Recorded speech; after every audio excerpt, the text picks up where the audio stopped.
this video I'm just going to show you how to install MySQL, and hopefully it'll help you get through it a little easier.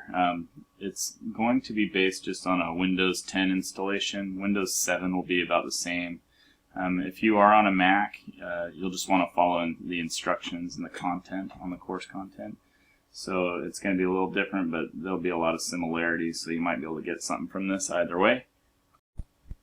So the first thing you're going to want to do is follow the instructions in iLearn under the Week 1 content, Section 8. It's labeled Download and Install Software. Follow the first couple steps in there so that you end up with the two files that you see on my desktop here, the vcred_dist and the MySQL installer.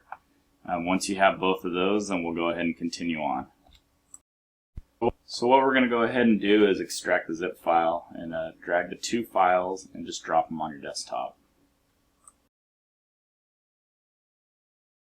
So before we go ahead and install those, we want to find out if your computer is a 32-bit computer or a 64-bit computer.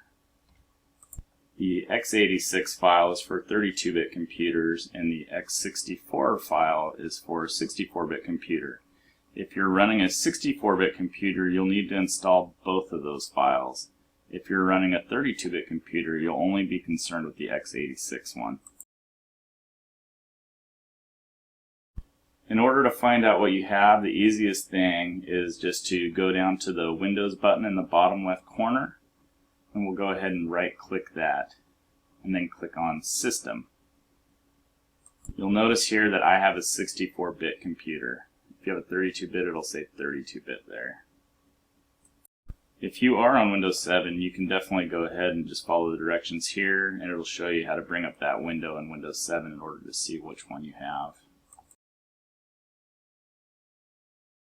Since my computer is a 64-bit, I'm going to go ahead and start with the installation of the x86 one. Just go ahead and agree and then install. It should be a fairly short process.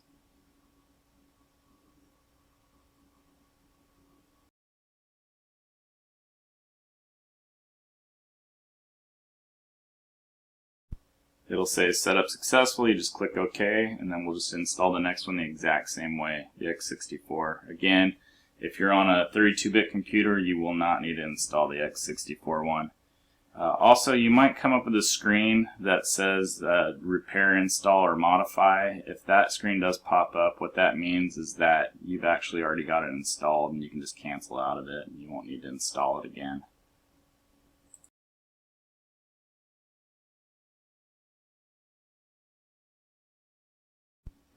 Next up, we're going to go ahead and start installing MySQL by clicking on the MySQL installer.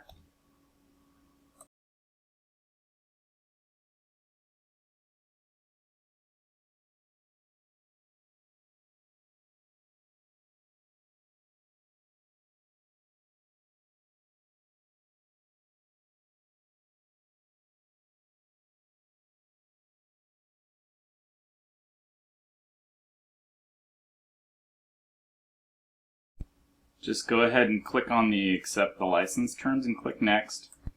And then when you're on this screen, you're going to go ahead and click custom. Then you'll expand the MySQL Server section. If you're on a 32-bit computer, you'll select the x86 one. If you're on a 64-bit computer, you'll select the x64 one. Since I'm on a 64-bit computer, I'm going to select the x64 one and click the green arrow to move it over. Now I'll expand Applications, and then MySQL Workbench, and then same thing, x86 for 32-bit, x64 for 64-bit. Click the green arrow to move over the one you need, and then click Next. On this screen, you'll just click Execute, and then once it gets done, we'll go on to the next screen.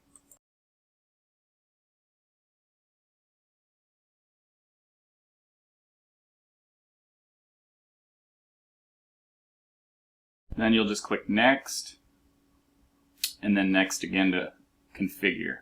Here we'll just leave everything as defaults, and we'll go ahead and click Next. This next part is extremely important. This is where you're going to set your root password. So you'll want to set it and you'll want to write it down because you don't want to forget it. If you do forget it, we'll end up having to uninstall MySQL completely and then do it over again. Really doesn't matter the password. As you can see here, it says my password is weak. I'm not really too concerned with this because I'm not hosting it as an actual SQL server for a company to use. It's just for personal use, so I'm not too concerned. Once you have that set, you just click Next, and then you can keep all these on the defaults as well and click Next. Then you'll click Execute here, and with any luck, everything will fill up with green check boxes. Sometimes here it'll take a little longer. If your computer's a little slower, it'll say this is taking a while, do you want to wait? Just go ahead and wait it out. Usually it will complete.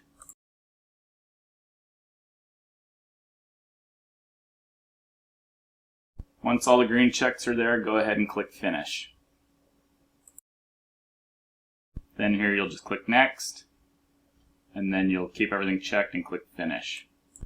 Normally then MySQL will start up automatically, and the next thing you'll want to do is just click on the local instance. And you'll be presented with a place to put in your root password you created. Just go ahead and enter it and click on Save Password and hit OK. Usually once it's stored, you're good to go, but you won't need to enter the password again, but you just want to keep it written down just in case, so that if you do have to enter it in, you have it, so you don't have to do a full uninstall of MySQL. Now if I go ahead and click on the server status, you'll notice here it shows that the server status is running. It'll be a green play button. So now we'll just click on the Query tab. If you don't have a Query tab, just go ahead and click on this button right here. It'll open up a blank query window. Go ahead and maximize the window here, and then we're just going to go ahead and type in a quick statement to test it, a select statement.